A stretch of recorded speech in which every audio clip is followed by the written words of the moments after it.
sino que alguien me haga funcionar el... Estaría bueno leer, visto cuando depende de otro no es igual. Pero bueno.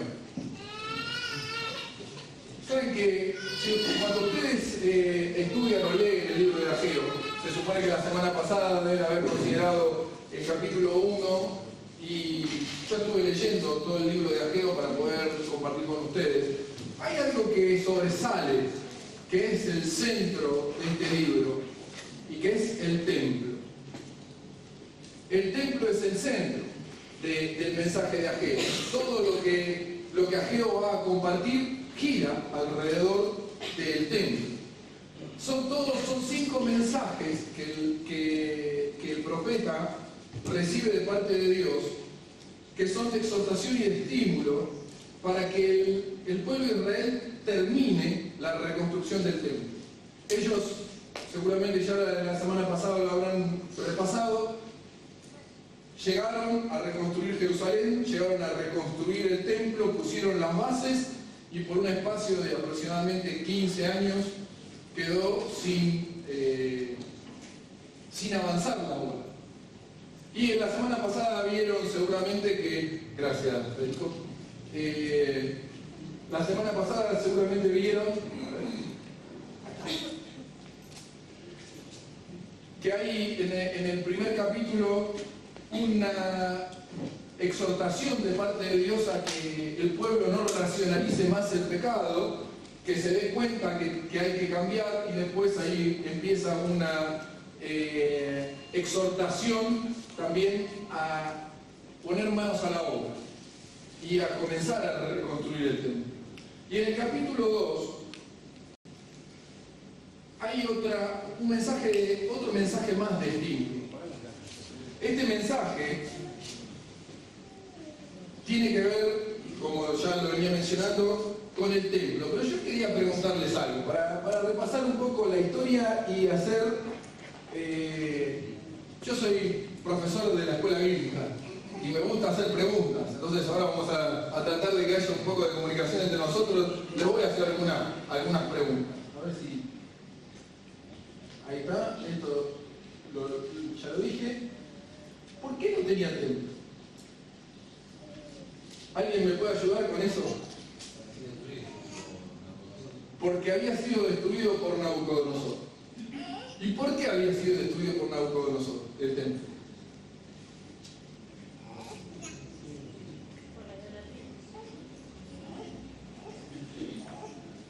La verdad es que ellos desobedecieron a Dios. Cuando Dios escoge a Israel para que sea su pueblo, le promete que Israel va a ser cabeza de naciones, pero con la condición de que Israel obedezca a Dios y obedezca la ley. Y hace un pacto, celebra un pacto con la nación de Israel en el monte Sinaí y les da la ley. Y el pueblo, en ese pacto, dicen al pie del monte Sinaí que se comprometen a hacer lo que Dios quiere y a obedecer la ley. Pero en este caso, ellos desobedecieron y fueron rebeldes. Multitud de pecados se encuentran descritos por el profeta Ezequiel.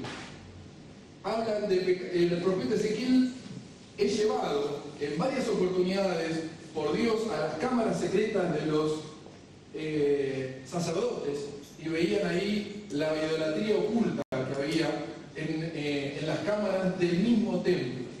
También Dios le mostró el corazón de los gobernantes, que estaba lleno de idolatría y de egoísmo y que no pensaban en nada, en obedecer a Dios. Inclusive el profeta Jeremías, que fue enviado por Dios para anunciar el juicio, ve que acá lo pongo, Dios pronunció un juicio a través del profeta Jeremías, lo trataron de traidor, lo echaron en una cisterna y varias veces estuvo en riesgo de vida. ¿Sí? Y el profeta Jeremías, profetizando la destrucción de Jerusalén por mano de Nabucodonosor, rey de Babilonia, y ocurrió esto efectivamente en 586 a.C.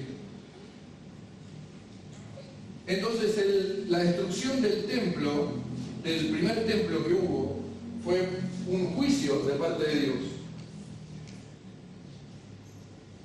Y Dios permitió la destrucción del templo en base a la desobediencia del pueblo. Y ahora otra pregunta, ¿por qué es tan importante que haya un templo? Nosotros no tenemos templo hoy en día, vamos a estudiar un poco de eso hoy, pero ¿por qué es tan importante por qué era tan importante para ellos que hubiese un templo? ¿Alguien tiene una idea? ¿Cómo? Porque ahí estaba la presencia de Dios. Y eso es una muy buena respuesta. Un poco de historia. El primer templo que tuvieron los judíos después que hacen el pacto con Dios en el monte de Sinaí es el tabernáculo, que es un templo móvil.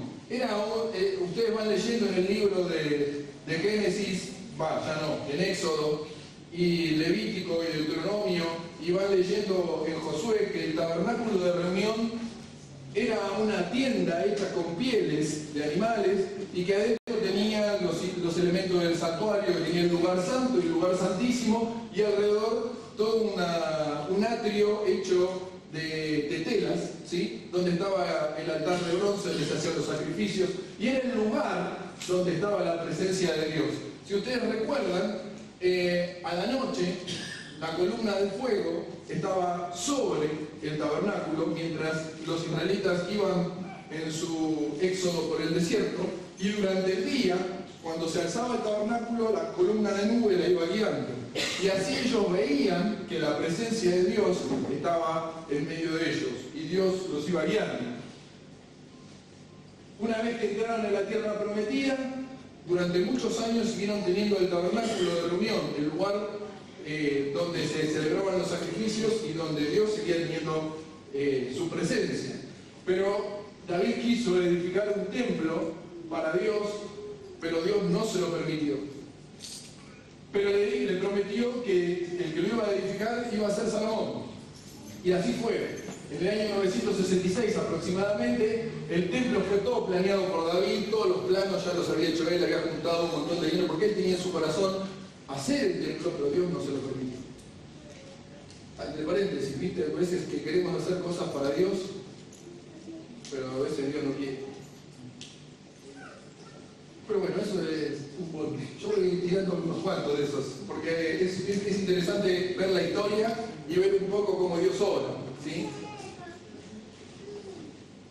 Y lo destruyó a este templo Nabucodonosor por causa de la rebeldía de Israel. El templo representaba la morada de Dios. El templo representaba la presencia manifiesta de Dios con su pueblo.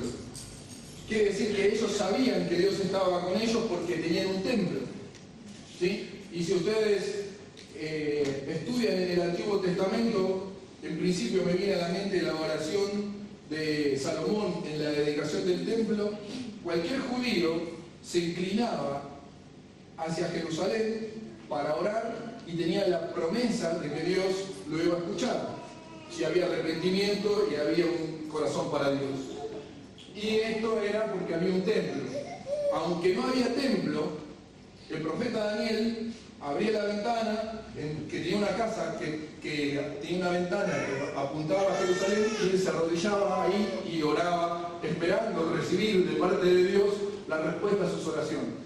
Ezequiel 8 al 11, el profeta ve la partida de la gloria de Dios y la destrucción del templo de Salomón por mano de Nabucodonosor. ¿Qué pasó? El pueblo se corrompió.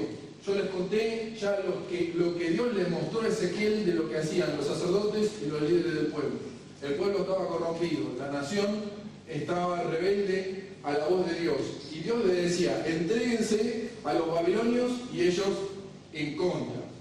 Y perseguían al profeta Jeremías. Todo lo que Dios le decía, hacían lo contrario. Y finalmente vino el juicio.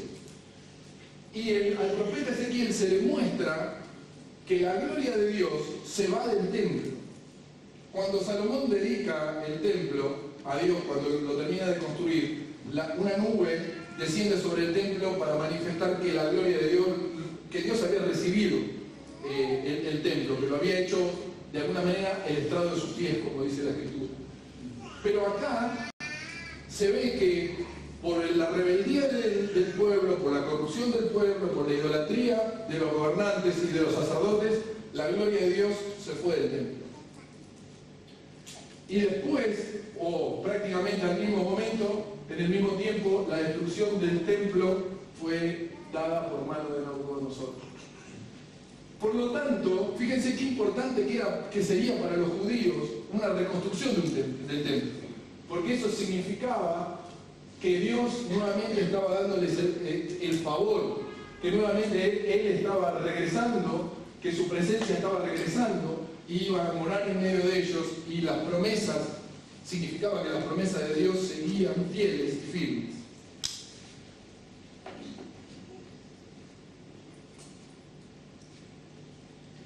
Y sin embargo ellos se olvidaron de todo este significado, se dedicaron a tener casas lindas, se dedicaron a tener casas adornadas,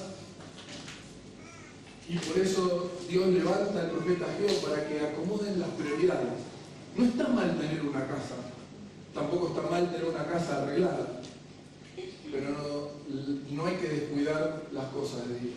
No hay que descuidar que en el caso de ellos, la reconstrucción del templo, la casa de Dios, esa invitación al regreso de la presencia manifiesta de Dios con ellos en medio del pueblo. Con esto en mente, después vamos a ver esto de los templos de la Biblia, un poquito vamos a leer Ageo 2, 1 al 9. ¿Alguien que tenga el deseo de leerlo para todos nosotros de la congregación? En el mes séptimo, a los 21 días del mes, vino palabra de Jehová por medio del profeta Ageo diciendo: habla ahora a Zorobabel, hijo de Salatiel, gobernador de Judá, y a Josué, hijo de Josadak, sumo sacerdote, y al resto del pueblo, diciendo: ¿quién ha quedado entre vosotros que haya visto esta casa en su gloria primera, como la veis ahora? ¿No es ella como nada delante de vuestros ojos?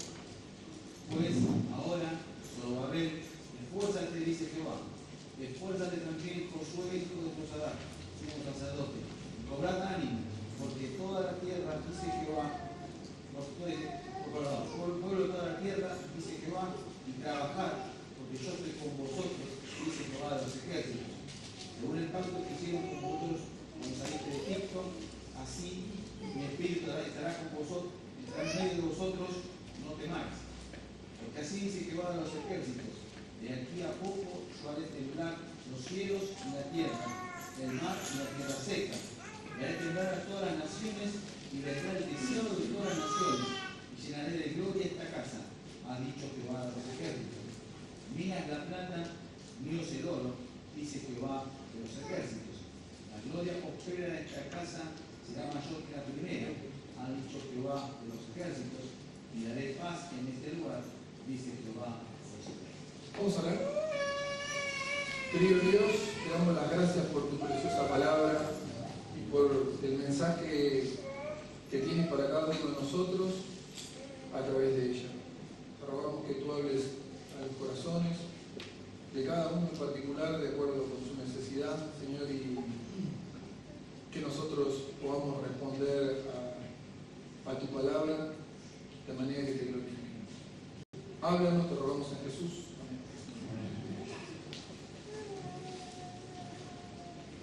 Yo dividí este texto en dos. Del versículo 1 al versículo 5 le puse un nombre, es la presencia de Dios, la presencia del Señor. Y el segundo punto le puse la promesa incondicional. Sí, para los que quieren anotar, si quieren tener un poquito de bosquejo. El mensaje es un mensaje muy sencillo de parte de Ageo, y es prácticamente una reiteración del primer mensaje. Hay algunas diferencias, obviamente, que las vamos a ver, pero fíjense lo que me llama la atención.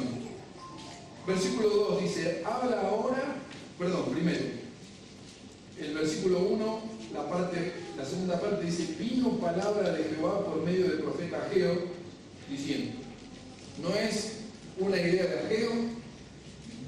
El siervo de Dios no comparte sus ideas. El siervo de Dios no piensa qué es lo que le conviene al pueblo, sino que recibe de parte de Dios la guía para comunicarla al pueblo. La iglesia, igual que en este tiempo el pueblo de Israel, no se guía por hombres, se guía por Dios, que va dirigiendo a los hombres de Dios para que ellos nos ayuden a nosotros, nos lideren a nosotros y nos guíen hacia los objetivos que Dios tiene y al cumplimiento de los propósitos de Dios para la vida de cada uno de nosotros. Por eso, primero de todo, habla a Zorobabel, hijo de Salatiel, que era el gobernador, y a Josué, que era el sumo sacerdote. Y después en este mensaje se incluye al resto del pueblo. En el primer mensaje solamente era para Zorobabel y para Josué. Y eso es también lo que nos habla, porque si nosotros revisamos el texto y vemos el versículo 4, se le pide a Zorobabel y se le pide a Josué que se esfuercen y que trabajen. ¿Saben? Nosotros cambiamos la palabra esfuerzo y prácticamente no la usamos en nuestro vocabulario. ¿Saben qué palabra usamos? Sacrificio. Y confundimos los significados de esa manera. Porque el sacrificio es, por ejemplo, sería, por la causa del Señor sacrifiqué un brazo. ¿Sí? O en el antiguo, o sea, la iglesia primitiva, hubo en una ocasión, el primer concilio que se hace, vienen los pastores de todos lados, le faltaba un ojo, un brazo, un pie. ¿Por qué? Porque por la persecución habían sufrido mutilación. Hay un libro muy interesante que es el libro de los mártires, si lo querés comprar, creo que todavía se consigue, pero ahí cuenta todo lo que sufrieron en la etapa de la persecución la iglesia. Eso es sacrificio. Cuando nosotros tenemos que gastar nuestra energía por demás de lo habitual, sacándonos de nuestra comodidad, que es bueno, ahí está. ¿A quién le gusta esforzarse? A mí me gusta estar cómodo, ¿sí? No complicarme la vida. Y cuando me complico la vida, rezongo. No sé cómo será para ustedes, pero yo rezongo. Digo, ¿por qué me tiene esto? ¿Por qué me tiene el otro?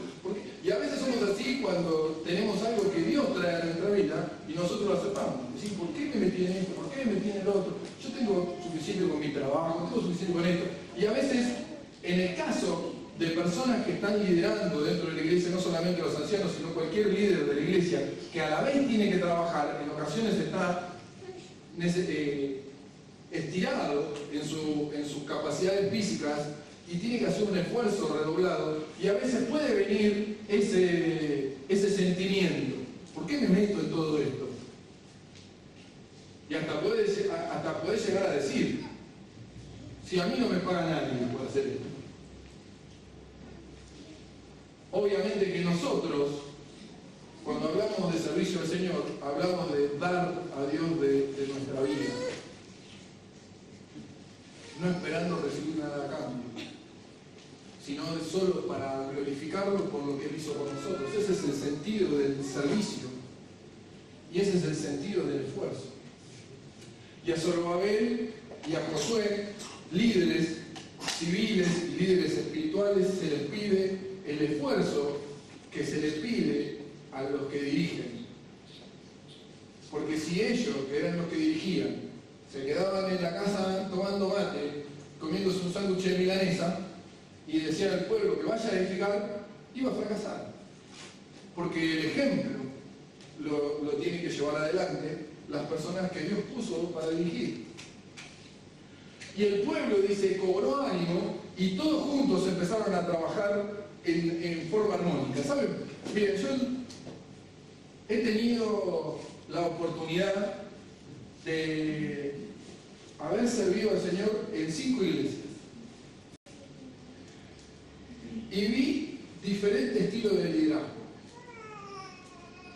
En algunas iglesias el liderazgo era, bueno, yo soy el responsable, yo soy estamos hablando de pastores y líderes de ministerio. Yo soy el responsable, yo soy tengo que rendir cuenta delante del Señor, Entonces todo el trabajo lo hago yo. Y no había trabajo para el pueblo. Y acá está incluido el líder civil, el líder espiritual y el pueblo. Todos tienen una parte en este ministerio de glorificar a Dios con el trabajo y con el propósito que Dios tiene para cada uno de nosotros.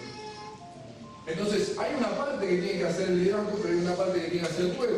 Hay veces que el liderazgo acapara todos los ministerios y no le da nada al pueblo. ¿Por qué? Porque la gente no cumple y al final lo toca hacer otra vez. Y eso son todas excusas, porque parte del ministerio del liderazgo es enseñar a los otros a hacer el trabajo y enseñar la fidelidad al resto del grupo. ¿Sí? Lo hablo como iglesia, ¿sí? En lo que me ha tocado pasar. Y después otras iglesias he estado donde los líderes delegaban todo.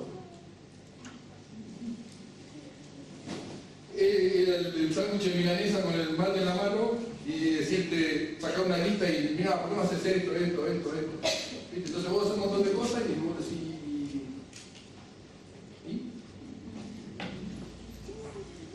el equilibrio de Dios es líderes siendo ejemplo y pueblo apoyando. ¿Sí? Todos participando. Y eso es lo que Dios está enseñándonos a través de este pequeño mensaje. Y había una meta que era terminar un santuario, terminar un templo. Y ustedes tienen experiencia en eso, ¿no? Porque yo que conozco un poco de la historia de esta iglesia, cuando en los albores de este grupo, eran los 40 hermanos que se juntaban en un cuartito que estaba ahí adelante y el verano era difícil de respirar y muchos estaban parados y yo me acuerdo que no teníamos el problema, digo teníamos porque me invitaron a predicar un par de veces, no teníamos problema de decirle a la gente vengan a sentarse adelante, porque si no te sentabas adelante no tenías lugar, no había atrás para sentarse, estaban todos juntos.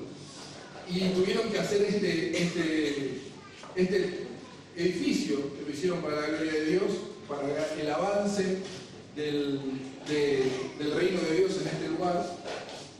Y saben de qué se trata cuando se habla de laburar y construir algo, ¿no? Y veo que todavía se sigue haciendo un montón de cosas. Y es un trabajo. Y allí vemos algunos trabajando de una forma, otros trabajando de otra, uno se ocupa de una cosa, otro se ocupa de otra. Y Dios va dando lo que es según su propósito. Pero no nos olvidemos, queridos hermanos, de no dejar solos a nuestros líderes cuando hay un proyecto de iglesia. Y demos gracias a Dios por las personas que Dios nos dio para dirigirnos y que el Señor nos permita ver siempre un ejemplo de su vida, que nos anime. La otra cosa que me llamó mucho la atención es que, fíjense el versículo 3, porque hay que entender el pasaje. Yo estoy hablando muchas cosas entre paréntesis hoy, porque hay un montón de principios para sacar de acá. Pero el versículo 3 dice, ¿quién ha quedado entre vosotros que haya visto esta casa en su gloria primera y cómo la veis ahora? ¿No es ella como nada delante de vuestros ojos? Y después del mensaje, ahora Zorobabel, esfuérzate, dice Jehová, esfuérzate. También Josué, hijo de Josadac, sumo sacerdote, cobrad ánimo, pueblo de toda la tierra, todos de la tierra, dice Jehová, y trabajad, porque yo estoy con vosotros, dice Jehová de los ejércitos. Cuando yo lo leí, digo, qué manera extraña de motivar, ¿no? Porque no lo entendía al principio. Claro, el profeta Ageo le dice, ¿hay alguno de entre vosotros que se acuerde de la gloria del primer templo? Aparentemente Ageo se acordaba, se ve que era un hombre grande, que tenía más de 70 años, había visto el templo de Salomón y la gloria que tenía el templo de Salomón. Era un templo fastuoso, tenía muchísimo oro. Y este templo, traducido a lo que al léxico común de cada uno de nosotros, este templito de Morondanga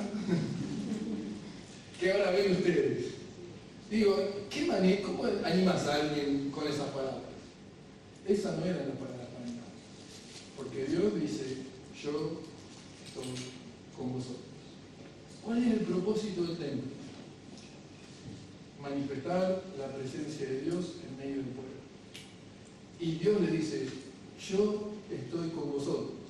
El propósito de tener un templo es manifestar la presencia de Dios. Y Dios ya estaba con ellos. Entre paréntesis, no se te ocurra hacer una obra para Dios si no estás seguro de que Dios va adelante. ¿Sí? Porque si no, vas a terminar haciendo tu obra y no la obra de Dios. Vamos haciendo lo que Dios pone en nuestro corazón y confirmándolo a través de ver su compañía en cada momento con cada uno de nosotros. Versículo 5, pero lo tenemos que leer desde la segunda parte del 4. Dice Jehová, y trabajad, porque yo estoy con vosotros, dice Jehová de los ejércitos, según el pacto que hice con vosotros cuando saliste de Egipto, así mi espíritu estará en medio de vosotros. No temáis.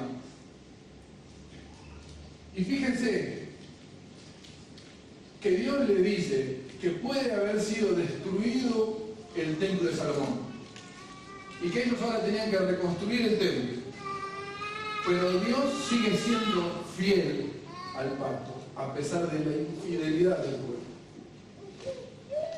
Dios no se olvidó del pueblo de Israel, por eso ellos nuevamente estaban en Jerusalén y por esa razón ellos nuevamente estaban construyendo un templo. Porque Dios es fiel al pacto y no se olvidó de su pueblo Israel. Nunca se olvida Dios, siempre Él es fiel. Entonces imagínense, ahí sí vemos ánimo, ¿no? Yo estoy con vosotros. Yo hice un pacto y lo voy a cumplir. Las promesas se las voy a cumplir. Voy a estar con ustedes. Tengan ánimo, trabajen. Esto lo vamos a terminar y va a ser para la gloria de Dios. ¿Sí? Y qué bueno cuando hay proyectos así que Dios pone en el corazón de personas y lo va llevando adelante por la gracia de Dios, con la fuerza de Dios y con los resultados que Dios da. Eso es una bendición. No con mis propias fuerzas, no con mis propias ideas, no buscando resultados según la carne, sino buscando los resultados que Dios da, aplicando la Escritura en el ministerio. Creo que tenemos que repasar algo de los templos de la Biblia. Habíamos visto los dos primeros, el tabernáculo y el templo de Salomón. El tercero es el templo que estamos estudiando ahora, que es el templo de Zorobabel. Aproximadamente comenzaron en el año 516 a.C. Fue pensado por Zorobabel, construido por Zorobabel, Josué y el pueblo, y después fue profanado por Antíoco Epífanes. Este templo fue el templo que después tomó Herodes, tenemos acá, tomó Herodes y comenzó en el 19 a.C. a embellecerlo, a hacer inversiones en el templo, a restaurarlo, está restaurado. Es el mismo templo de Zorobabel, que después es el templo que según la profecía del Señor Jesucristo iba a ser destruido, que ocurrió en el 70, en el año 70. Pero fíjense, volvamos a Ageo. No hagan trampa y no empiecen a leer lo que está abajo porque se me van a dispersar. Dice el 6, porque así dice Jehová de los ejércitos, y esta es la promesa incondicional para el pueblo de Israel. De aquí a poco yo haré temblar los cielos y la tierra, el mar y la tierra seca, y haré temblar a todas las naciones, y vendrá el deseado de todas las naciones, y llenaré de gloria esta casa, ha dicho Jehová de los ejércitos. Mía es la plata, mío es el oro, dice Jehová de los ejércitos. La gloria postrera de esta casa será mayor que la primera, ha dicho Jehová de los ejércitos. Y daré paz en este lugar, dice Jehová de los ejércitos. Es interesante todas las veces que repite que es el Señor el que habla, ¿no? Está bueno contarlo, yo creo que conté 7 veces en el texto, del 1 al 9.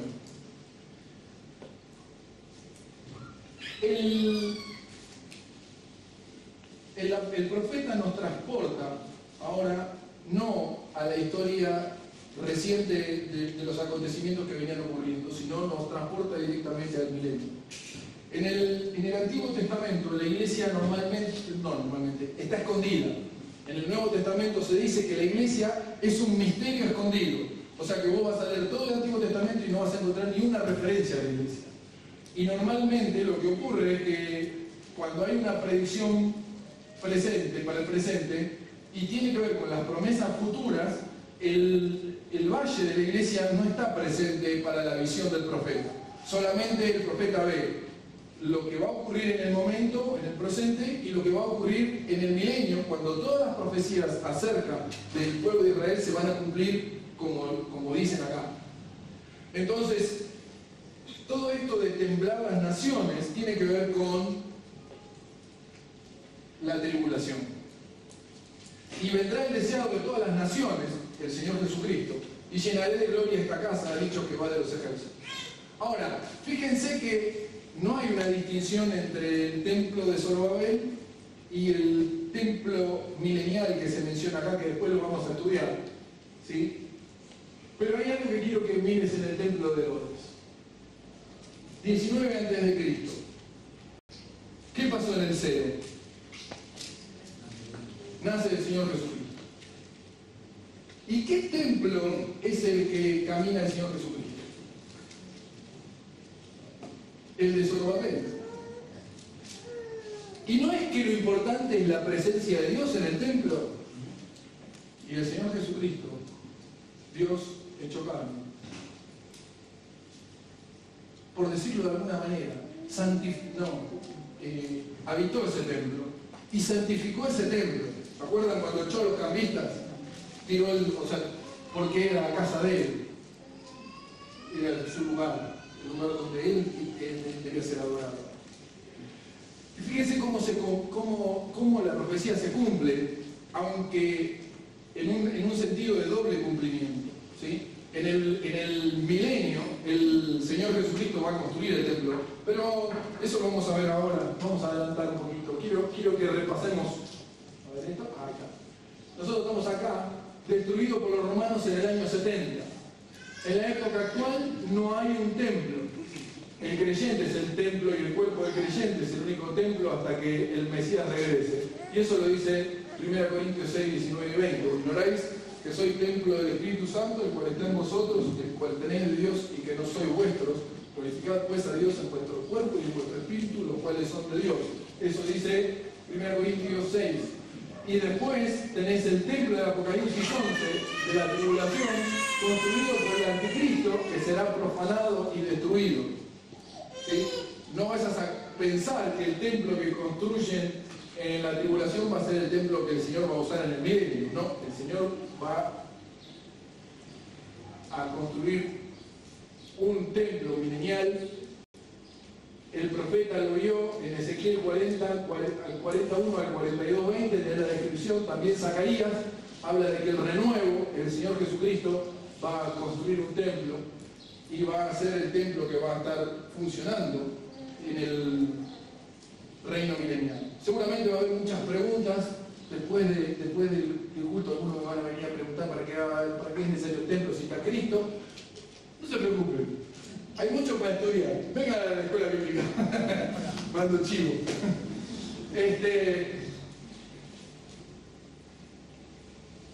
El deseado de todas las naciones va a construir un templo y él dará paz en Jerusalén. Eso es el mensaje de ánimo que Dios a través del profeta Ageo le da a ese grupo de personas que está construyendo el templo en Jerusalén en aquella época.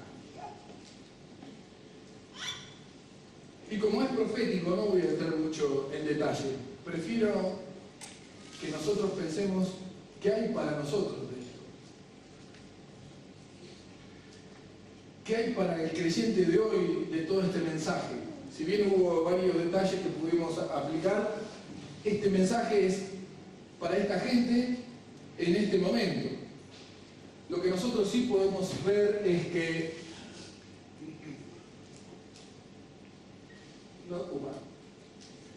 nosotros somos el templo actual, el creyente mismo, El cuerpo del creyente es el único templo hasta que el Mesías regrese. Y de eso habla 1 Corintios capítulo 3. Vamos ahí.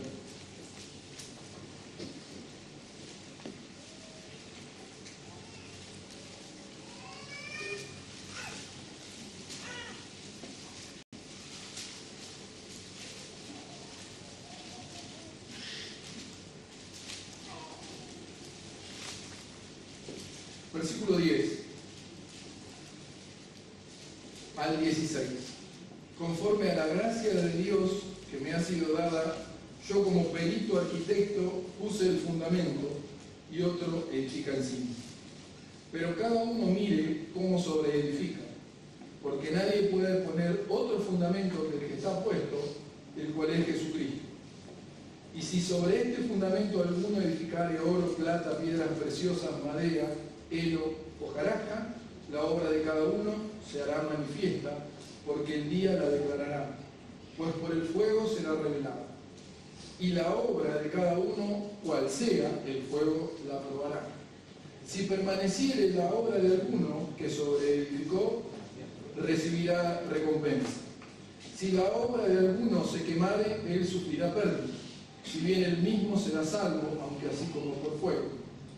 ¿No sabéis que sois templo de Dios y que el Espíritu de Dios mora en vosotros? No sé si ves la similitud entre el texto de Ageo y este texto. El templo, supongo que la semana pasada, creo que me dijo algo Jorge, que vieron algo de Esdras cuando se pusieron las bases del templo. La base del templo que somos nosotros es el Señor Jesucristo. Sobre esa base, que es el Evangelio y nuestra fe, se puede edificar y sobreedificar. ¿Qué estaban haciendo los muchachos en el tiempo de Ageo y de Zorobabel? Edificando un templo. Nosotros también estamos edificando un templo. El templo somos nosotros mismos y tenemos que ver cómo sobreedificamos. Entonces, hay un templo, nosotros. Hay que edificar. Fíjense también que se menciona por lo menos 2 veces la palabra obra. O sea que hay un trabajo para hacer. Versículo 13, la obra de cada uno. Y versículo 13, la obra de cada uno, cual sea, el fuego la probará. Hay una obra que hacer. Hay un juicio de esas obras. Hay que rendir cuenta delante de Dios por la obra que Él nos da para hacer. Y dice también, habrá recompensa. Si permaneciere, 14, la obra de alguno que sobreedificó recibirá recompensa. Nosotros usamos mucho la palabra edificar. Por ejemplo, la usamos de esta manera. El mensaje del domingo fue edificante. El hermano me compartió un versículo y me edificó. La verdad que creo que no tenemos tan claro qué significado tiene edificar, pero tiene que ver con las obras que el creyente hace. Porque acá dice, la obra será probada. Entonces tiene que ver con el ministerio que el creyente tiene para hacer. Y nosotros sabemos que hay personas que tienen un ministerio en la iglesia, ¿no? Formal. Entonces pensamos que quizás el ministerio es eso. No es eso el ministerio. Pero vamos a decir que hay personas que tienen un ministerio formal. Sí es un ministerio, pero no es todo el ministerio. Es un aspecto del ministerio. Es un ministerio formal. Es un ministerio en la iglesia. Hay personas que tienen también ministerios. Por ejemplo, Palabra de Vida es un ministerio. Tiene un propósito. Ganar almas y enfocan en la juventud, y tienen otro ministerio que es edificar esas almas a través de un instituto bíblico. Alejandro tiene un ministerio en caminata bíblica y va edificando personas y va hablando sobre el matrimonio. Ahora está hablando en nuestra iglesia sobre los hijos, que no llegué el jueves. Este tiempo estoy colapsado. Pero y así Hay personas que van teniendo distintos ministerios, como Jorge y estamos llevando adelante la escuela bíblica. Realmente el Señor nos usa a nosotros, ¿no? Nosotros no hacemos nada, solo obedecemos y vamos haciendo la obra que Dios nos va dando. Incluye esa obra esforzarse, ¿sí? Que significa trabajar para el engrandecimiento del reino de Dios. Ahora, esos ministerios formales es porque las personas los ven, pero acá el texto dice que la obra se hará manifiesto, o sea que hay cosas que no se ven, que personas hacen para la gloria de Dios. Porque el ministerio es mucho más que un lugar en la iglesia reconocible. El ministerio es predicar el evangelio. El ministerio es edificarnos unos a los otros, ser de bendición a los hermanos. Hay algo que me encanta que es del grupo de WhatsApp de la iglesia, que si bien suena muy seguido cuando estoy laburando, no importa, no me voy a dar de baja nunca, porque me entero de las necesidades de oración y me permite hacer una oración, aunque sea corta, por un hermano. Y no hay peor oración que la que no se ofrece. Entonces, aunque sea corta, tu oración vale y tu corazón está con tu hermano. Eso es un ministerio. El ministerio, yo veo, o sea, a través también del grupo, me entero de cómo personas se apoyan unos a otros. Y la Biblia nos enseña ese unos a otros, animados unos a otros, exhortados unos a otros, servidos unos a otros. Y todo eso que no se ve en un ministerio formal de la iglesia, Dios lo ve. Y es esa obra que Dios te da para hacer.